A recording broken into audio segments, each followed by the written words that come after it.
ஸ்ரீ சக்கரம் பக்தி சேனல் நேயர்களுக்கு உங்கள் வீட்டு ஜோதிடர் சரணாமிர்தம் வணங்கி பேசுவதில் மகிழ்ச்சி அடைகிறேன். இன்றைக்கு நாம் சந்திக்க இருக்கும் ஒரு சிறப்பான ஒரு ஆன்மீக நிகழ்ச்சிக்கு நாம் செல்வோமாக. முன்னொரு காலத்தில் ஒரு பேரரசர் இருந்தார்கள். அவர் எப்பொழுது மனம் சங்கடமாக இருக்கிறதோ, ஒரு ஆடல் பாடல் கொண்டாட்டம் என்று கூறக்கூடிய நிலையில் அவர் பல வித்வான்களை, இசை கச்சேரிகளை நிகழ்த்தி மனசை சுவாசப்படுத்திக் கொள்வார்கள். அது போன்று இப்போ நம்ம கூட பார்த்தீங்கன்னா ஸ்டாம்ப் கலெக்டிங் ஒரு சிலருக்கு இருக்குது. ஒரு சிலர் சில்லறை பழைய காலத்து நாணயங்களை சேர்த்து வைக்கிற மாதிரி அந்த அரசர் கலைவாணர்களையும் இசைவாணர்களையும் சொற்பொழிவாளர்களையும் என்று அரசவையில் கௌரவப்படுத்தி வைத்து கொண்டிருந்தார்கள். அவருக்கு எது எது தேவையோ அவர்களை அழைத்து அந்த நிகழ்ச்சிகளை நிறைவேற்றி பார்த்து சந்தோஷப்படுவார். அது சமயம் சங்கீதத்தில் ஆர்வம் மிக்கவராக இருந்த காரணத்தினால் அரசவை கவிஞர் ஒருவரை அழைத்து பாடுங்கள், இன்றைக்கு பாடுங்கள் என்றதும் அவர் பாட ஆரம்பித்து விட்டார். அசையும் பொருள் நிற்கவும், நின்ற பொருள் அசையாமல் நிற்கவும், இப்படி பல வினோதங்கள் இருந்தது. குயில்கள் அந்த இவருடைய பாடலை கேட்டு அது கூட பாட நாணி கோணி இருந்தது. கிளிகள் கூட மௌனமாக அவருடைய இசையை ரசித்து கேட்டது. அது கிளிமொழி என்று கூறுவோமே, அந்த கிளி மொழியை கூட அவைகள் பேச மறந்தன. அவ்வளவு பிரமாதமாக இவர் பல வகை ராகங்களையும் பல வகை தாளங்களையும் ஒருவரே இணைந்து இசைந்து பாடி அத்தனை பேரையும் பரவசப்படுத்தினார். அரசர் நேரம் சொல்வதே காணியாமல் ரொம்ப மகிழ்ச்சியோடு அவரை பார்த்து ரசித்து ஆஹா ஓஹோ என்று புகழ்ந்து பாராட்டினார்கள். கச்சேரியும் நிறைவடைந்தது. அது சமயம் மன்னர் ஓடோடி வந்து அவரை தள்ளி கொண்டு, இது போன்ற ஒரு இசையை நான் கேட்டதே இல்லை, இவ்வளவு பிரமாதமாக இருக்கிறது, உங்களை போன்று யாரும் இல்லை என்று ஆஹா ஓஹோ என்று நிறைய புகழ்ந்து பாராட்டினார்கள். அப்படி பாராட்டும் பொழுது அந்த இசைவாணர், அந்த புலவர் என்ன செய்தார்? ஐயா, இந்த பாராட்டுக்கெல்லாம் நான் தகுதியானவன் இல்லை அரசே, நீங்கள் அளவுக்கு அதிகமாக என்னை பாராட்டுகிறீர்கள். என்னிலும் காட்டி இன்னும் சிறந்த ஒரு பேரரசர் கவிராயர், கவி சக்கரவர்த்தி ஒருவர் இருக்கிறார், அவரை அழைத்து வந்து பாட கேட்டால் நீங்கள் என்ன செய்வீர்களோ தெரியாதே என்ற ஒரு அகமகிழ்ந்து கூற, அப்படியா, அப்படி ஒருவர் இருக்கிறாரா? எங்கே இருக்கிறார்? வடநாட்டில் இருக்கிறார்மா. உடனே மந்திரி பிரதானியை பார்த்தார். சென்று அவரை அழைத்து வாருங்கள், அதையும் கேட்டு விடலாம், பிறகு பயனை அடைந்து விடலாம் என்று அகமகிழ்ந்து அவர் கூறுகிறார். ஆக எல்லோரும் சென்றார்கள். அவர் குறிப்பிட்ட இடத்தில் அவரை அழைத்து வந்தார்கள். அவருக்கு கண் பார்வை இல்லை. ஆக சுவாசப்படுத்தி அவரை பல்லக்கிலே அமர்த்தி ராஜ உபச்சாரம் செய்து ரத்தன கம்பளம், சிவப்பு கம்பளங்கள் விரித்து அரசவைக்கு வரவேற்று அமர வைத்து அகமகிழ்ந்து பார்த்தார்கள். ஆக மன்னர் தன்னுடைய இருக்கையை விட்டு ஓடோடி வந்து அந்த புலவர் அருகில் சென்றார். அவருக்கு கண் பார்வை இல்லை என்றதும் சற்று இருந்தாலும் அந்த இசை ஆர்வத்தின் காரணமாக அகமகிழ்ந்து பாராட்டினார்கள். சுவாமி, பாடுங்கள், உங்கள் பாட்டை கேட்கத்தான் இந்த நாடே காத்திருக்கிறது, இந்த அரசனும் காத்திருக்கிறான், இந்த மணி மண்டபம், அரச மண்டபம் கூட மகிழ்ச்சியோடு எதிர்நோக்கி இருக்கிறோம் என்றதும் அந்த கலைவாணர், இசை நாதர், சுவாமி, கண்ணனை பற்றி பாடுவதற்கு ஏன் எனக்கு இவ்வளவு புகழ்ச்சி? பாடி என்று சொன்னால் நான் பாட போகிறேன் என்று அவர் அவை அடக்கத்தோடு கூறினார்கள். ஆக அவர் பாட ஆரம்பித்தார்.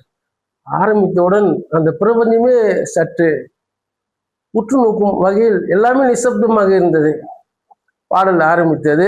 ஆரம்பிக்கின்ற தருணம் அந்த இசையோடு நாதங்கள் கலந்து வருகின்ற வேளையில் சரஸ்வதி தேவி வீணை மிட்க பிரதட்சணமானார்கள். மகாவிஷ்ணு ஒரு புறம் வந்து விட்டார்கள். ஆக இத்தனையும் அந்த பூலோகத்தில் அந்த அரச சபையில் நடந்து கொண்டிருக்கிறது. விநாயகர் பெருமான் அவர் மத்தளங்கள் வாசிக்க அவர் வந்து விட்டார். தேவ கன்னியர்கள் இந்த பாடலுக்கு ஏற்ப இசை வடிவமாக, ஒலி வடிவமாக அவர்கள் தங்களுக்கு தெரிந்த அத்தனை கலைகளையும் இந்திர சபையில் ஆடியதை போன்று இங்கும் அந்த பாடலுக்கு ஏற்றவாறு இசை, தாளம், நயம் அத்தனையும் அபிநயங்கள் எல்லாம் ஒன்று கூடி எல்லோரையும் மெய்மறக்க செய்தது. ஆக சிறப்பான முறையில் எல்லாமே நடந்து கொண்டிருக்கிறது. இதை பார்த்த மன்னனுக்கு நாம் இருப்பது தேவலோகமா பூலோகமா, இது எந்த இடத்துல இருக்கிறோம், எல்லோரும் மெய் மறந்து அது இசையில் ஒன்றி கலந்து இரண்டர கலந்து விட்டார்கள். இப்படி பாடல் சென்று கொண்டே இருக்கிறது. தெய்வீக கானம். கண்ணனும் அங்கே வந்து அரங்கேற்றமாகி விட்டார்கள். இதை பார்த்தவுடன் அந்த பூலோக வாசிகள், மாந்தர்கள் அல்லவா, மனிதர்கள் அல்லவா, மெய் மறந்து நின்றார்கள். ஆரவாரம் கை கொட்டி ரசித்தார்கள். ஒரு வகையில் அந்த கச்சேரி முடிந்தது. சுபம் மங்களம் முடிந்தவர் பார்த்தால் சரஸ்வதியை காணவில்லை, மகாவிஷ்ணு காணவில்லை, வந்திருந்த தேவ மங்கள் யாருமே காணவில்லை. எல்லோரும் மறைந்து விட்டார்கள். ஒரே ஆரவாரம், மகிழ்ச்சி. மன்னனுக்கு என்ன சொல்லுதுன்னு தெரியவில்லை. இவர் குருடர் என்ற நினைத்துவமே இப்படி நம்மை லயிக்க வைத்து விட்டாரே என்று எல்லோரும் மகிழ்ச்சி அடைந்தார்கள். அது சமயம் இவர் புறப்பட தயாரானார். சாமி, கொஞ்சம் எங்கள் நாட்டிலேயே நீங்கள் சிறிது காலம் இருங்கள் என்றவுடன் கலைவனம் யோசனை பண்ணார். சரி, இருக்கிறேன் அப்படின்னு சொன்னார். அதன் பிறகு இவர் புகழ் பட்டி தொட்டி அந்த நாடெங்கும் பரவியது. ஆக ஓரிரு நாட்களுக்கு பிறகு கன்னிமடத்தில் இருக்கின்ற அரச குலத்தைச் சேர்ந்த அந்த மக்கள், அந்த அந்த பெண்கள் அத்தனை பேரும் அரசரிடம், சுவாமி, நீங்கள் கண்ட சுவைத்த ரசித்த அந்த பேரின்பத்தை நாங்களும் பார்க்க வேண்டாமா, எங்களுக்கும் அந்த ஒரு காட்சிக்கான அனுமதித்தார்கள், ஏற்பாடு செய்யுங்கள் என்று கேட்டதற்கு இணங்க மன்னன் என்ன செய்தார்? கன்னிமடத்துக்கு அந்தப்புறத்திற்கு இவரை பாடல் பாடுவதற்கு ஏற்பாடு செய்தார்கள். அது சமயம் அந்த பெண்கள், அரசவையில் இருக்கின்ற அந்த ராஜகுலத்தை சேர்ந்த மாதாக்கள், அந்த பெண்கள் அத்தனை பேரும் வந்து கோஷாணி தான் வருவார்கள். மற்றவங்க முன்னாடி வந்து நேரடியத்தனங்களை காண்பித்துக் கொள்ள மாட்டார்கள். ஆக எல்லோரும் வந்தார்கள். வரும்போது தூரத்திலேயே இவருக்கு பார்வை இல்லை போலுது, நமக்கு எதுக்கு கோஷா அப்படின்னு சொல்லிட்டு என்ன பண்ணாங்க, வந்து பிரதட்சமானார்கள். பாடல் ஒலித்தது. இவர் கச்சேரி ஆரம்பமானது. முன்பு கூறியவாறே சரஸ்வதி வீணை மீட்டுகிறாள், மகாவிஷ்ணு வந்து விட்டார். இன்னும் தேவகுல மாதர்கள், ரம்பை, உருவசி போன்றவர்கள்லாம் தாளம் அபிநயத்தோடு பாடல் பாட பாட பாட இவருக்கு மிகுந்த மகிழ்ச்சி. பார்த்தவருக்கும் மகிழ்ச்சி, அந்த புறத்து மாதர்களுக்கும் மகிழ்ச்சி. இந்த இடத்துல கொஞ்சம் பொறுங்க. இதுல ஒரு சூட்சம் அடங்கி இருக்கு. முன்னொரு காலத்துல துவாரகையில் இருக்கின்ற கண்ணபிரான் என்ன செய்தார்? சத்யபாமா அவருக்கு ஒரு சிறு பிழை காரணமாக, நீ பூலோகத்தில் சென்று பணிப்பெண்ணாக பணிவிடை செய்வாய், அது சமயம் தக்க தருணம் வரும்போது நாமே வந்து ஆட்கொள்வோம் என்று ஒரு சாபம் இருந்தது.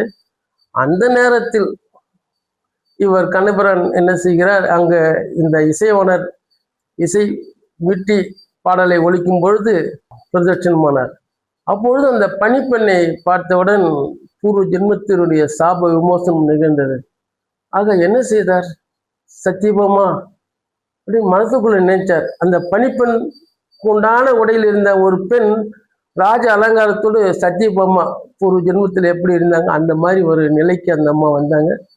அதன் பிறகு கண்ணனுடைய பாடல் பார்வை இந்த அந்த அந்த இசைவாணர் மீது பட்டவுடன் அவருக்கும் அந்த கண் ஒளி வந்து விட்டது. அதற்குள் துணுக்குற்ற அந்த மற்ற பெண்கள் என்ன செய்தார்கள்? இவருக்கு தான் கண்ணு தெரியாத, எப்படி இதெல்லாம் நடந்தது? இவர் கண்ணு தெரியாதுன்றதுனால தானே நம்ம வந்து கோஷா இல்லாம சாதாரண உடையில வந்து அவர் எதிர்க்க அமர்ந்தோம். என்ன நிகழ்ச்சி நடக்குது, என்ன அதிசயம் அப்படின்னு சொல்லி இந்த அந்த சூர்தாசர் அந்த இசைவாணரை பார்த்து மெய்மறந்து என்ன நடக்கிறது என்று மகிழ்ச்சி பொங்க பார்த்து கொண்டே இருந்தார்கள். சற்று நேரத்தில் கண்ணபிரான் தன்னுடைய நிலையில் காண்பிக்க ஆரம்பித்தார். சத்யபாமாவையும் சூர்தாசர் அவர்களையும் தன்னோடு ஜோதி வடிவமாக இணைத்து கொண்டு மறைந்து விட்டார்கள். ஆக இந்த நிகழ்ச்சி ஸ்ரீ சக்கரம் பக்தி சேனல் நேயர்களுக்கு கூறுவதில் மகிழ்ச்சி அடைகிறேன். உங்கள் வீட்டு ஜோதிடர் சரவணா மட்டும்.